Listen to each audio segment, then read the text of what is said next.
सर्दियों का मौसम और भारतीय रेलवे, ये दो बातें जहन में आती एक तस्वीर बनती है।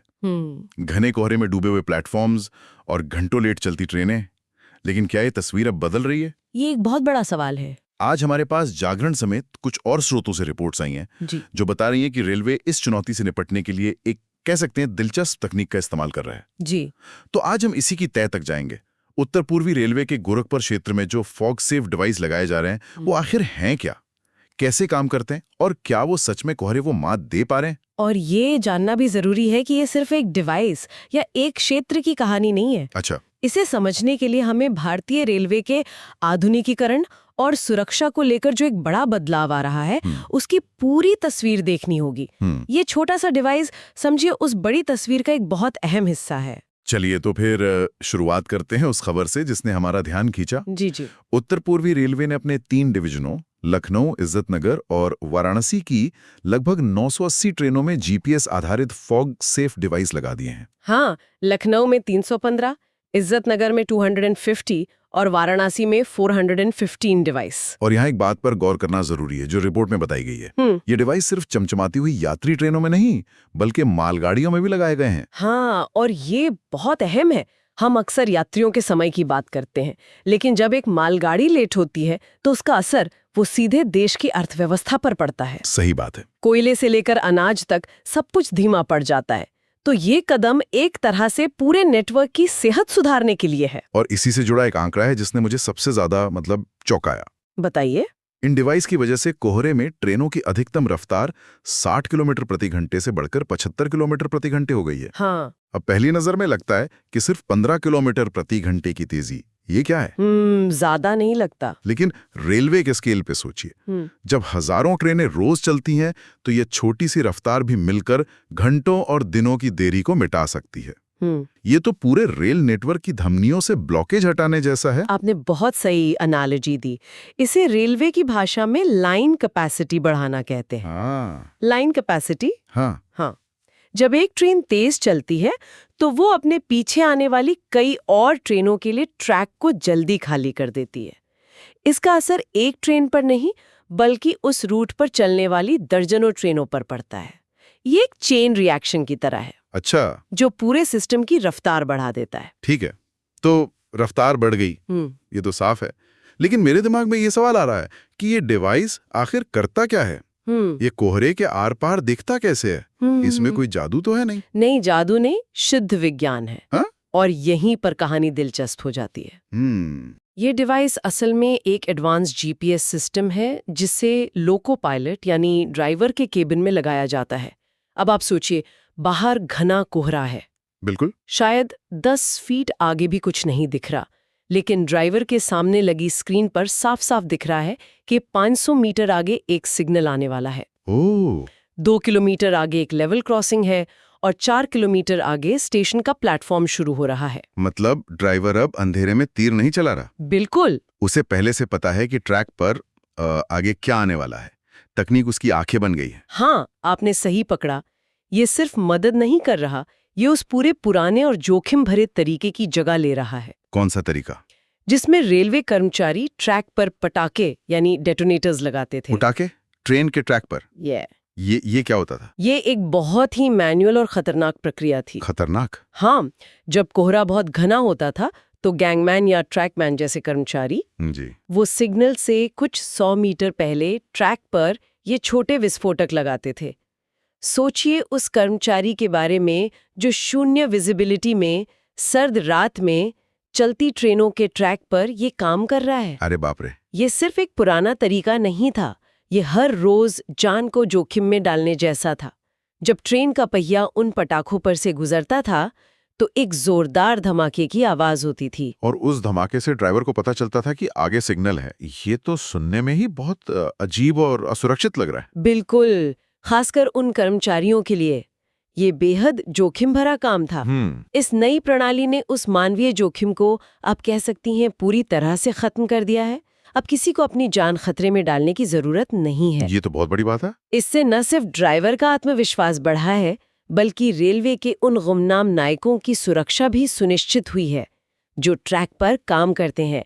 ये सुरक्षा के लिहाज से एक जबरदस्त छलांग है। तो ये साफ है कि तकनीक न सिर्फ ट्रेनों को तेज बना रही है, बल्कि रेलवे कर्मचारियों के काम को भी सुरक्षित बना रही है।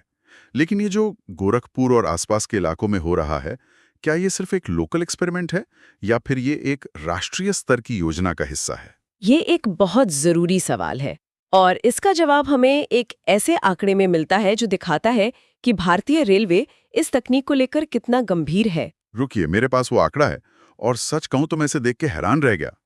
पिछले 11 सालों में भारतीय रेलवे में इन डिवाइसेस की संख्या में 288 गुना की बढ़ोतरी हुई है। 288 गुना? ये बहुत बड़ा नंबर है। 2014 में जहां पूरे नेटवर्क पर सिर्फ 90 ऐसे डिवाइस थे, वहीं 2025 तक इनकी संख्या 25,900 से ज्यादा हो गई है। ये तो किसी स्टार्टअप की ग्रोथ जैसा लगता है। आखिर ऐसा क्या हुआ कि रेलवे ने इस पर इतना जोर दिया? इसके पीछे कई वजह हैं।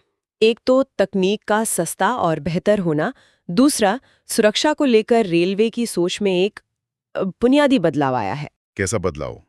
अब फोकस सिर्फ दुर्घटना होने के बाद जांच करने पर नहीं है, बल्कि दुर्घटना को होने से पहले ही रोकने पर है। और ये डिवाइस उसी प्रोएक्टिव सोच का नतीजा है। मतलब ये एक बड़ी सुरक्षा रणनीति का हिस्सा है? बिल्कुल। इसी रणनीति में मैंने कवच प्रणाली का भी जिक्र सुना है। ये दोनों कैसे जुड़े हुए हैं? हाँ, कवच इसी बड़ी रणनीति का दूसरा अहम हिस्सा है।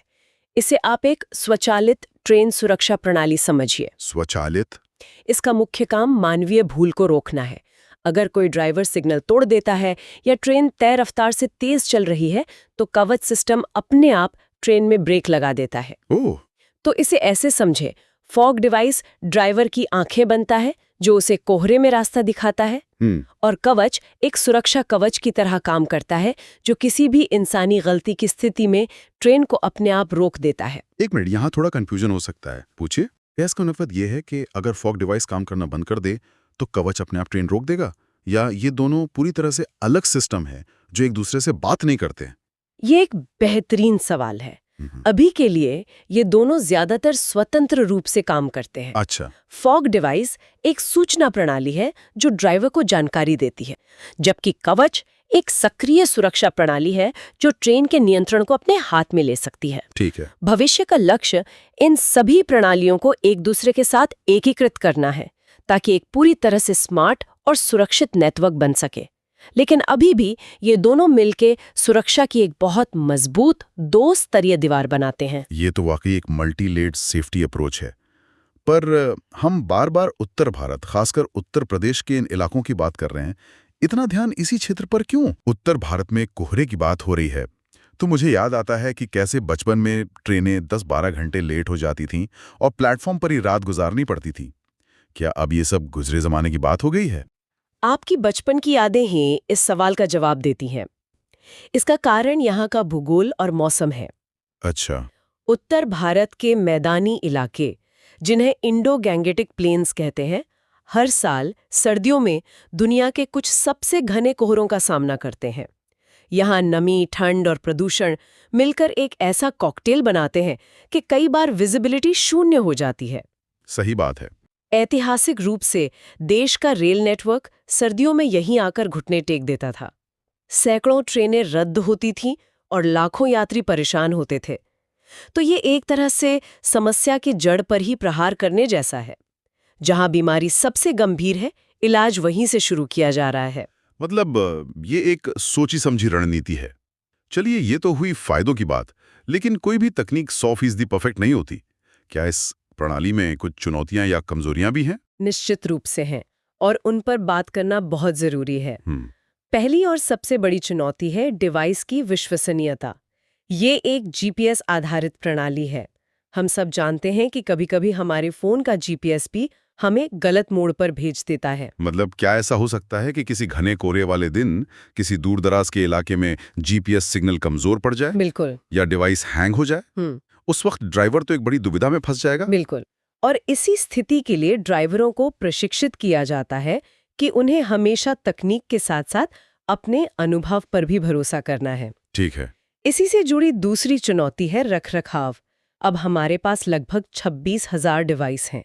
इतने बड़े पैमाने पर हार्डवेयर और सॉफ्टवेयर को मेंटेन करना, उन्हें समय पर अपडेट करना, ये अपने आप में एक बहुत बड़ा लॉजिस्टिकल काम है। सही बात है। एक भी डिवाइस में खराबी का मतलब है सुरक्षा से समझौता। हाँ। और तीसरी चुनौती शायद इन सबसे बड़ी हो, इंसानी पहलू। आपने बिल्कुल सही नस पकड़ी है। तीसरी चुनौती है प्रशिक्षण और मनोविज्ञान। कैसे? आप उस लोको पायलट के बारे में सोचिए जो 20-25 साल से अपनी आंखों, कानों और अनुभव के आधार पर ट्रेन चला रहा है।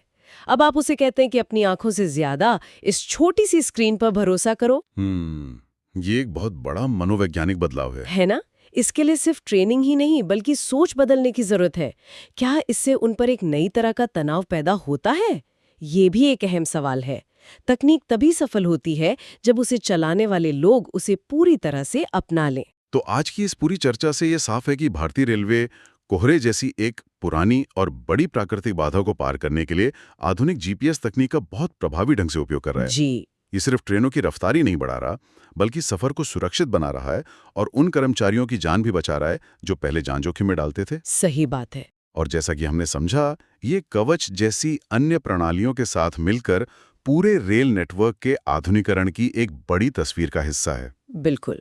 ये दिखाता है कि कैसे एक लक्षित तकनीकी हस्तक्षेप से एक बहुत पुरानी और जटिल समस्या का समाधान किया जा सकता है। हमने देखा कि कैसे तकनीक दृश्यता यानी विजिबिलिटी की समस्या को हल कर रही है। अब सोचने वाली बात यह है कि भारतीय रेलवे के लिए समय की पाबंदी और सुरक्षा में अगली बड़ी चुनौती क्या होगी, जिसे हल करने के लिए शायद इसी तरह की किसी स्मार्ट तकनीक की ही जरूरत पड़े। जैसे कि शायद पटरियों पर आने वाले जानवर या फिर मानव रहित क्रॉसिंग पर होने वाली दुर्घटनाएं। भविष्य की तकनीक शायद इन समस्याओं का हल खोजेगी।